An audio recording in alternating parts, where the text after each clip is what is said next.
of Timigtac along Calera Creek in what is now known as Pacifica. It's sort of at the north end of Rockaway Beach, and the Timigtac quarry is in the vicinity of our village site. We were within a half mile of the coast, and I recently translated the name of our village site because talk at the end of a village is a place reference. So it's the place of today. And because we have limited vocabulary from our indigenous language here on the peninsula, we haven't had any native speakers for over 100 years. And so we had to look to some neighboring languages to find out Timig, and it's actually whale. So our village site right there in Pacifica is the place of the whales. But we chose a dragonfly for our logo. Did you get one of our stickers? So I chose the dragonfly for our logo because to me, the dragonfly is a symbol of change. Because in its own life cycle, it goes from being aquatic in the water, growing legs, climbing up on the rocks, being terrestrial, and then of course we all know them as being aerial. So in its own life cycle, it goes through all these different stages of the different life forms. And so I really feel that now is a time for change, and especially for indigenous people. So are we getting more people? You know, possibly, but I'd say just go with it. Just go ahead and Yeah. start. Starting So, now. first, I just wanted to say welcome. Thank you so much for coming, and we're really grateful that you're here. Thank you, students, for coming. And Did you get one of our logos as well? Did you get one?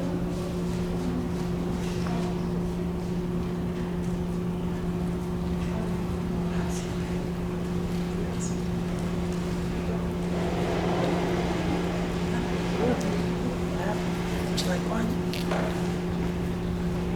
We're going to get ready to start. Yes, you're good. Thank you. You ready?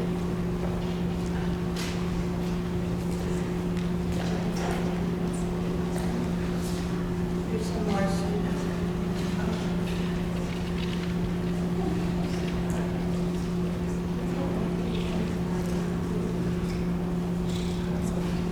I have it.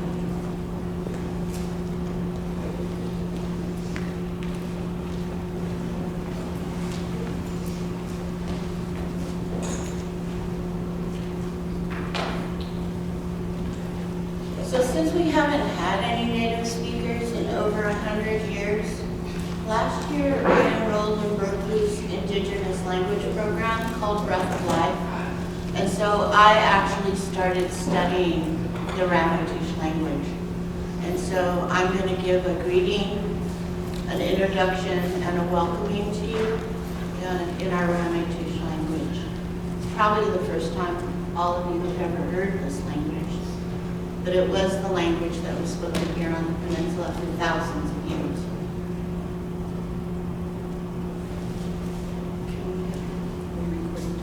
We're starting. yeah. Kersha Kershish Kersha Kuhi Ekrakat Kata Kanak Rammaytush Salinan Saclan at Spanish. Porsche Tamrato Makrua Chiwan Tunet Kai Umu Shishpanane Kenekwa Shishpanane Kam Wate Watekne. And what I just said to you was good morning, good day. My name is Cata. I am Rammaytush, Salinan Saclan, and Spanish. Welcome to our home, and this area was known as Chihuahua, and at the edge of the ocean. Thank you all for coming.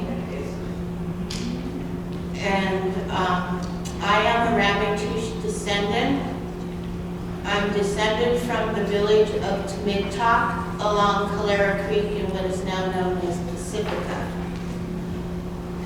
My family has lived here for hundreds of thousands of years.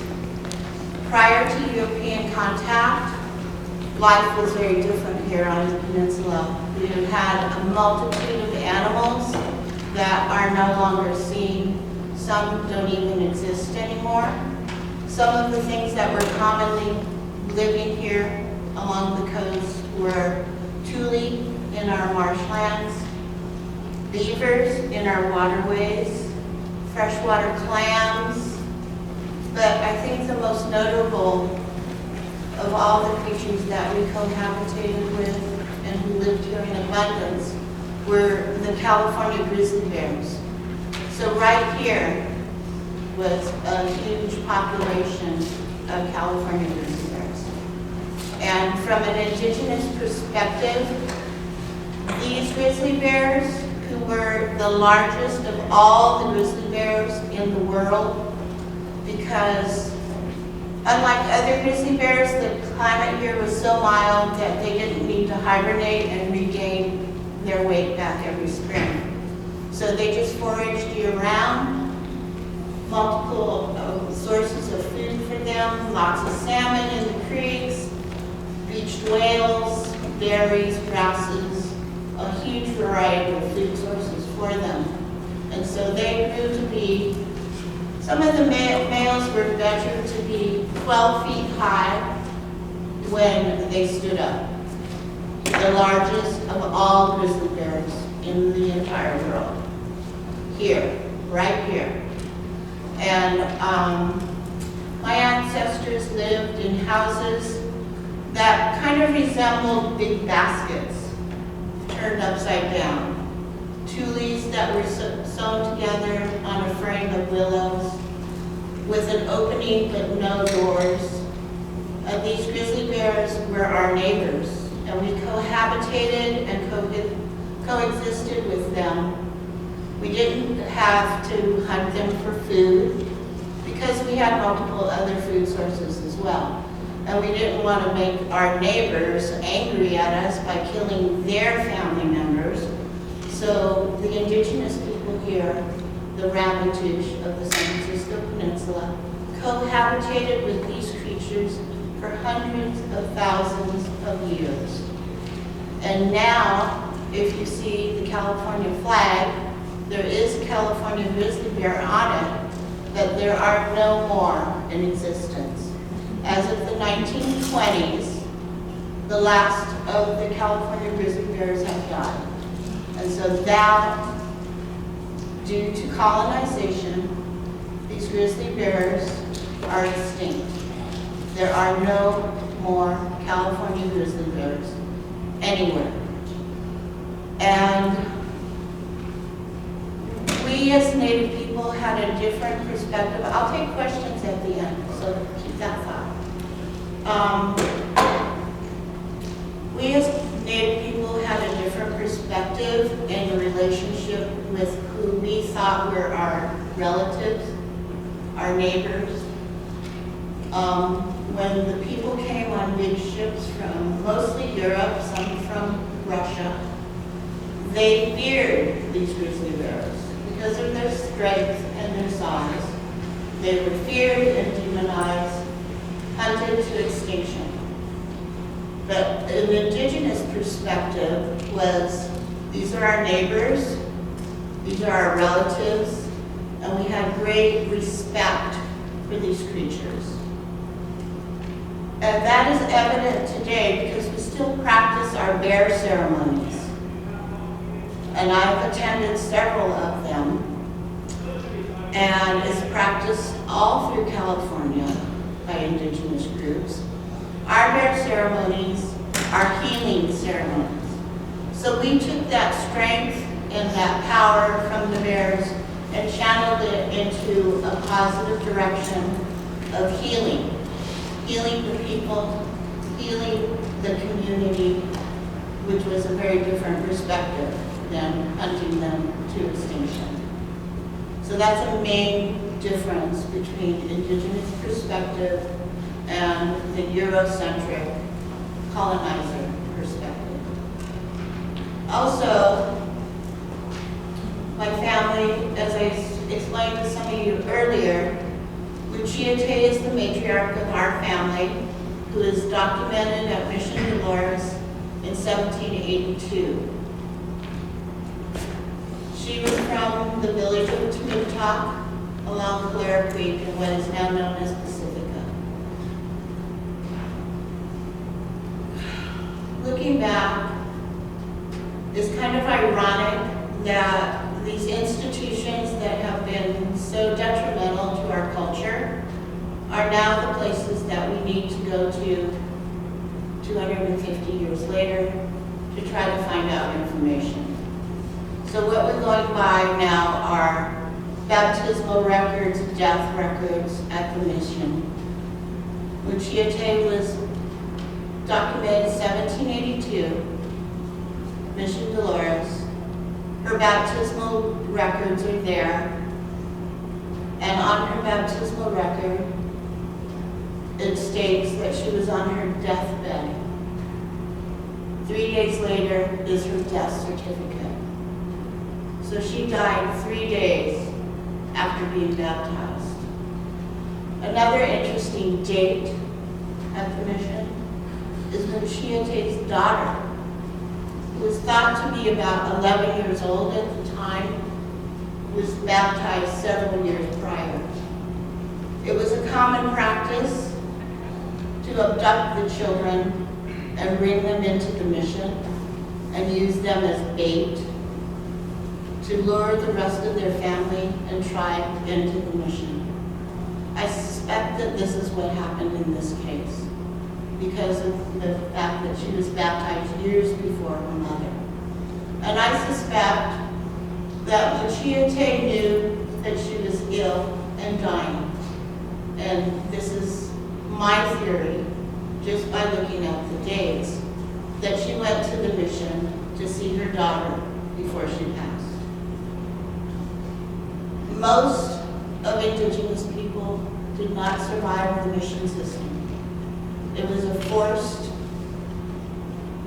form of slavery. If you tried to leave the mission, they contacted the soldiers at the Presidio to go on horseback and hunt them down and bring them back. Sarah, who was the founder of the mission system here in California, his cruelty was documented because the governor of California at the time had written a letter to Sarah saying that they had captured some escaped mission Indians and was inquiring what to be done with these people.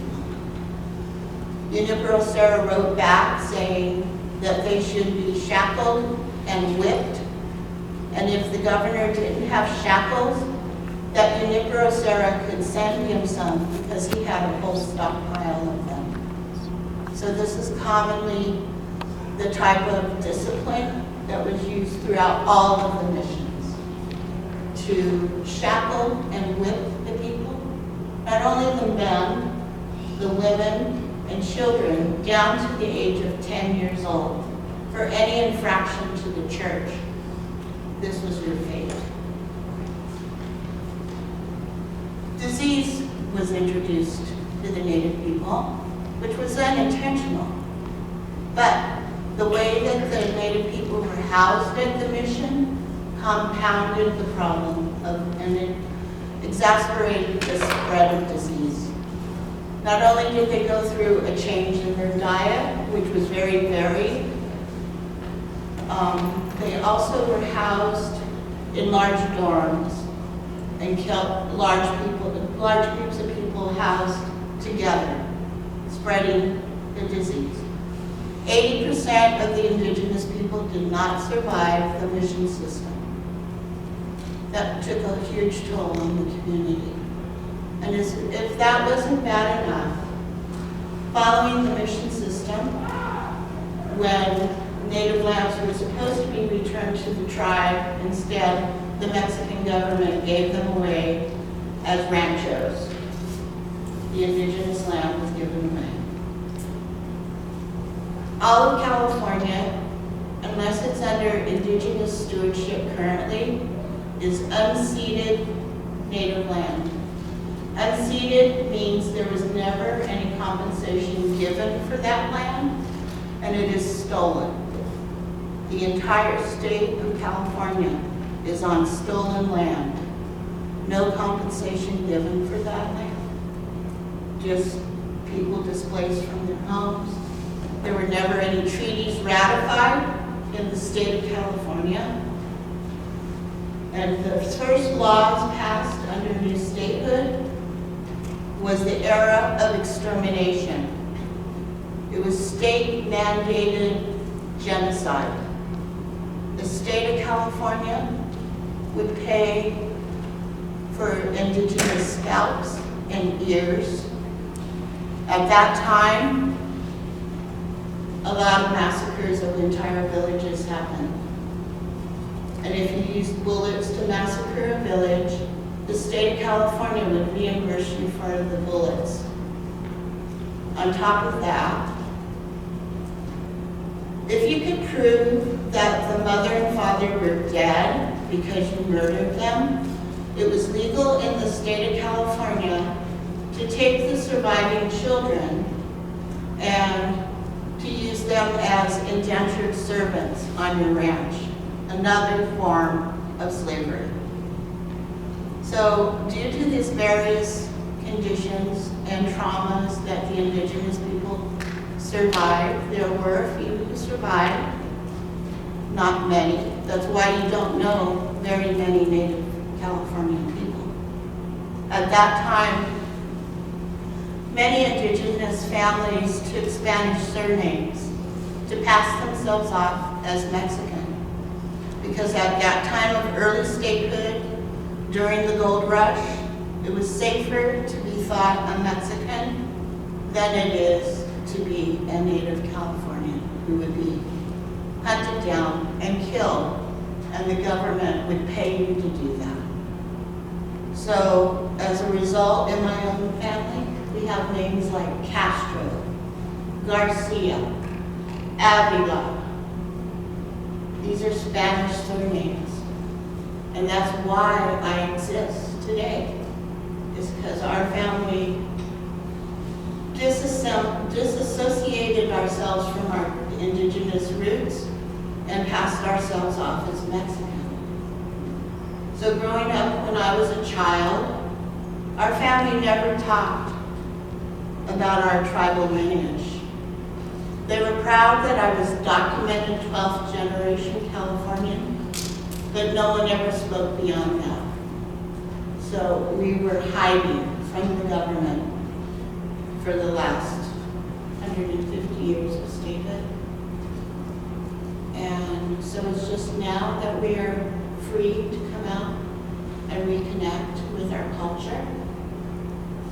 And some people might think, why should we be concerned about what happened 200, 300 years ago? That was so long ago. But now it's coming out, the truth is being told about boarding schools for indigenous people. The children were forcibly taken from their families, some of them as young as 4 or 5 years old, forcibly taken from their families and put into boarding schools. They weren't allowed to speak their language. They weren't allowed to practice their culture. It was to assimilate, to take the Indian out of them and make them white. And you might think that was a long time ago, but it was in my lifetime. The boarding schools were not outlawed until 1978 with the Freedom of Religion Act. I personally graduated from high school in '72.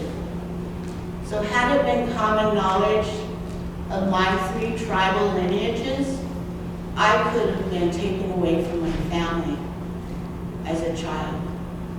So that's why our family protected us by passing us off as something that we weren't. And so now is the time for change. Now we are coming out. Now we are asking, We want land back. We want to bring our culture back. We want to bring our language back. We want to bring matriarchal society back.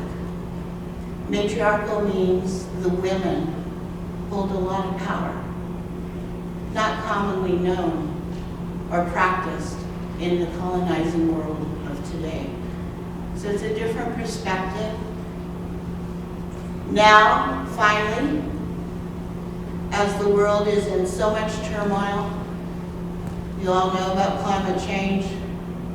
We're all affected by it. I personally had to evacuate in 2020 due to fires. Last winter, I evacuated twice because of extreme weather conditions. And it's something that's only going to be getting worse. And it's only because of the extreme toxins and way of thinking that we've treated Mother Nature that now Indigenous people are being turned to say, oh, maybe they have a better way of working with the natural world around them. And so we'll take questions now, if anybody has questions. What's the difference between a California bear and like a regular grizzly? Like, what's the difference? A California bear and what other kind of bear? Like the regular type grizzly bear. Regular grizzly bears? Regular grizzly bears needed to hibernate in the wintertime because of the weather conditions. They lived in snowy conditions, and that wasn't the case here on the coast. So the mild climate meant that our grizzly bears, 24/7, 12 months a year, were able to forage for food and grow bigger. Other grizzly bears needed to hibernate during the winter months because there wasn't enough food source for them. Here was a land of abundance. Other grizzly bears weren't so lucky. And so every year during hibernation, they would not be eating.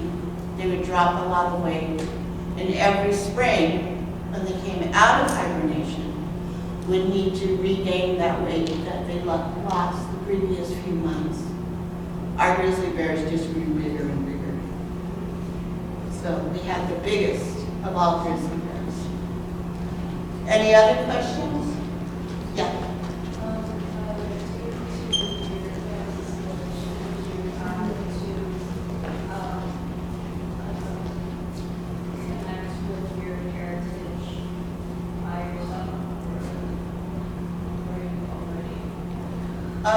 That's a good question. Cata, would you mind repeating the question? The question was, due to the disconnect of our heritage and our family, if I had to reconnect and try to regain my culture on my own, or were there other people doing it with me? When I was a child, I was told I was 12th generation Californian. I knew there was more to the story than what was being told. So I already knew that, but my great-great-grandmother, who I knew, my Indigenous great-grandmother, great-great-grandmother, who I knew up until the age of 10, surprisingly to me, and I didn't understand it at the time, but she had a lot to say over how I was raised. One example was, she didn't allow my mother to cut my hair. So as a child, my hair grew down to my knees, and I didn't have my hair cut until I went into junior high school. And the only reason why I got it cut then, when my great-grandmother had passed. There was a swimming pool at my junior high school. And when I was at that age, it was like a rule that you had to wear these rubber things on your head called bathing caps to go in any public pools. And they didn't make bathing caps big enough to put all my hair into. So that was the motivation of why I got my hair cut in junior. So there were things that were kind of innately, I was in training but wasn't aware of it. I'm also in a matriarchal line of Indigenous relatives. So my mother, my grandmother, my great-grandmother, and me as the great-granddaughter are all a matriarchal line, which is very powerful in the Indigenous culture. And the grandmothers in a village site held the most power. Often they would decide who was going to be the tribal leader. It was decided by the council of grandmothers. It wasn't that men didn't have a position of power, they did, but there was a balance of the male and the female, unlike today. You know, most of the politicians, most of the people in power are white males. That wasn't the case. In Indigenous times, there was a balance of that power. It's the women who carry on the culture. And I think that probably plays a role in why I'm studying the Rammaytush language. And since studying the language, our nonprofit has started our own language school. We now have 2 linguists from Berkeley working with us. As of last March, we have weekly language classes. We held them in person in Moss Beach, and we're also Zooming to some other relatives who live out of the area. And so it's traditional that the women carry on the culture. It's the men's position to hunt, to provide for the food source. A lot of women do gather food sources as well, seeds and other things. But it's the men's role to protect and support the women to ensure that future generations will be carried on and taken care of. So there was a balance of the male and female energy. A lot of the things I'm learning, I had to learn on my own. But I think there was a core resilience that was passed on through my Indigenous great-grandmother. So there were some underlying things that felt like a strong foundation that then I have had to learn and add to. Any other questions? Yes. What were some of the most major characteristics that differ California from other tribes? That's a wonderful question. Can you repeat that also, please? What is the characteristics of California tribes that differentiates them from other tribes on the continent, which we refer to as Turtle Island? And the area that we now know as California was very diverse. Indigenous languages in this area, there were over 100 different languages spoken in California, pre-contact. It's among the most culturally diverse in the world, second only to Papua New Guinea. So there was a lot of diversity here in California, over 100 different languages. You could travel 50 miles and have it be a different language. As a result, many Indigenous Californians were bilingual or multilingual. Also, it was customary, I mentioned I have lineage to 3 different tribes in California. That's what's documented in the missions, 3 different tribes. Because it was very common to marry people from neighboring areas and have them come to your village. So in one's own home, there might even be multiple languages being spoken.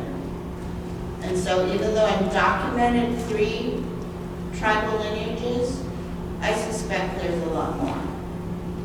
Because our culture existed for hundreds of thousands of years prior to that documentation even existing. So there's a lot of diversity within this area, not to mention outside of the area. I brought a poster today to show you,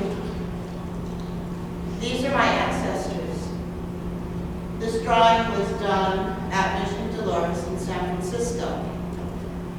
It doesn't look like the Hollywood Indians with that feathered headdress that is so commonly seen as an indigenous image. That is from the Plains Indians, like Lakota, Nakota, Dakota tribes, the Sioux tribes. So this is what my ancestors look like here on the peninsula. You can see we were really into body paints, very commonly used in ceremony. These people are dressed in their regalia for ceremony. This doesn't look like what you see in the movies or in the westerns. Very different. Also another thing, these are both men for regalia. Also another thing that was common for the women, indigenous California Native women, is that they had chin tattoos, very different from other tribes. Although if you go to New Zealand, the Maori people, the women, also have these chin tattoos. So that was another thing that differentiated. So those chin tattoos were identifying marks to distinguish you from what area you were from, which tribal clan you belonged to. So it was like, here I am, and this was like a coming of age practice. So when young women were transitioning, when young girls were transitioning to women, they would have a coming of age ceremony, and they would get their chin tattoos. So if they married into another village and moved away, they still had their own identity. So that was another thing that was very different from other tribes as well. Any other questions?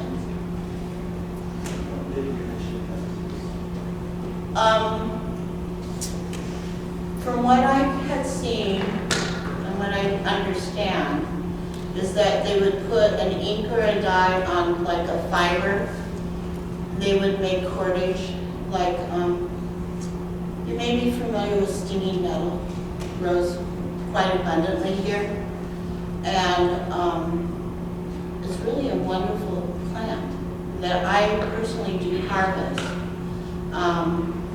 I take the leaves, and it's very good if you blanch them. They're no longer stinging, and it makes a really good soup, tea. It's very nutritious, but the stems and the stalk have fibers in them that are used for cordage.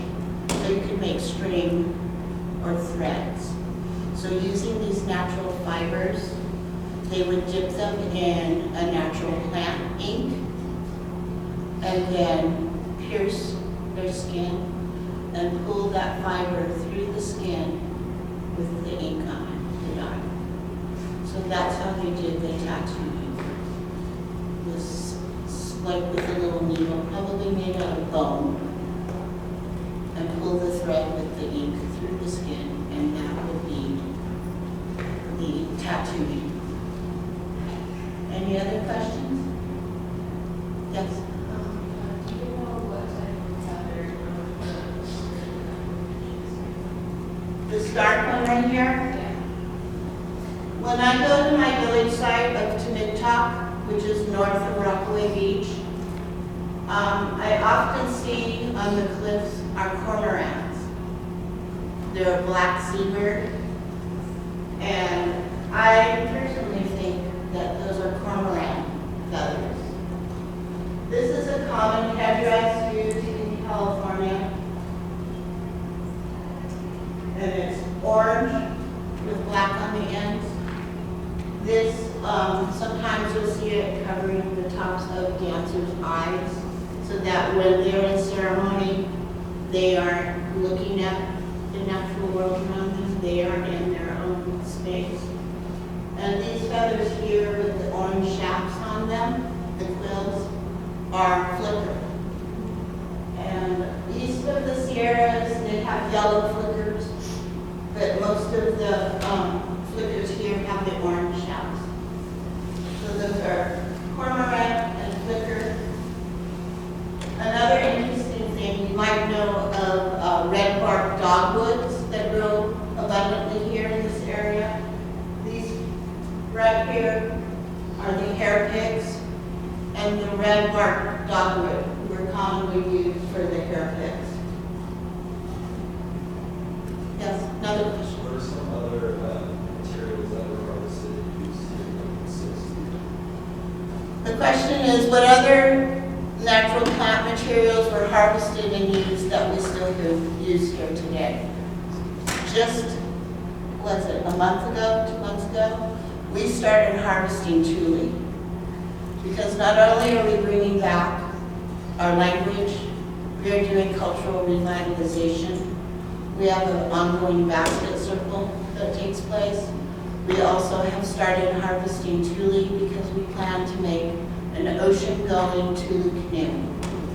So tule was very commonly used, not only for building our houses, but also for transportation on the water.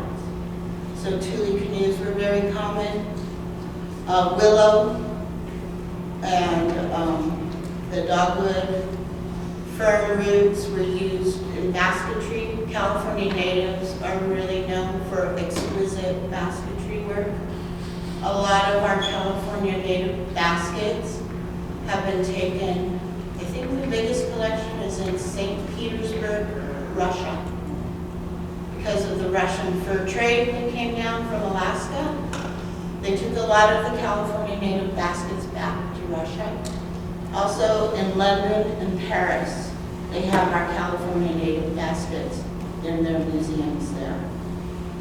So a lot of basketry was done, not only for gathering and harvesting, but they actually cooked in their baskets. The baskets weren't put on fire, on open fire. What they would do is they would heat up rocks in the fire, take them off, and rinse them off, and then they had like a U-shaped stick that once the hot rocks are put into the basket with the food, they would stir the rocks around. So they didn't stay in one place and burn the basket. So the baskets were used for cooking.